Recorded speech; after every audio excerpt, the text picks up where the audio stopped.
ये कर सा एक 2018 और प्रधानाध्यापक 2016 में क्वेश्चन आया था। कोई धनराशि चक्रवृद्धि ब्याज कोई धनराशि पर चक्रवृद्धि ब्याज उस राशि का 1/16 है।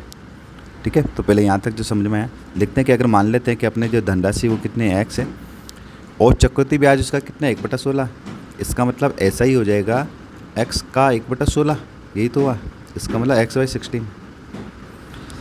यहाँ पे आगे दे रखा है यदि उसमें वर्षों की संख्या और जो प्रतिशत की जो दर है वो बराबर है। ये लाइन समझने वाली है। ये कह रहा है जितनी आर है ना रेट उतना ही समय है। मतलब अगर रेट 10% है तो समय भी 10 वर्ष है, यूँ कहना चाह रहा है। ठीक, तो यहाँ कह रहा है दर क्या होगी, तो आर निकालते हैं कि आर बराबर होता है SI × 100 अपॉन में कितना आ जाएगा P × T, यही बात है।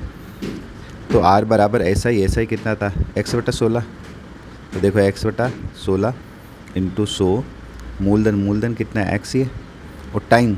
अब यहाँ नोट करना है ढंग से देखना, क्योंकि r बराबर t है तो इस t की जगह भी आप क्या लिख दें, r लिख दें, क्योंकि आपस में इक्वल है।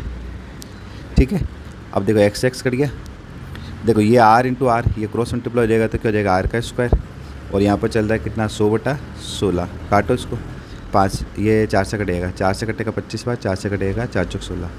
अब देखो r स्क्वायर चल रहा है, अगर यूँ होता कि x का स्क्वायर बराबर जैसे मैं लिख देता 16, तो अपन देखते हैं कि भाई 16 किसका स्क्वायर होता है 4 का। तो देखो आप मुझे एक बताता हूँ, क्योंकि इधर स्क्वायर चल रहा है, 25 किसका स्क्वायर होता है 5 का, और 4 किसका होता है 2 का। ठीक है, तो स्क्वायर से स्क्वायर कट गया। अब देखो 5/2 मतलब 5 में 2 का भाग लगाएंगे तो देखो 2.5 साल आ जाएगा।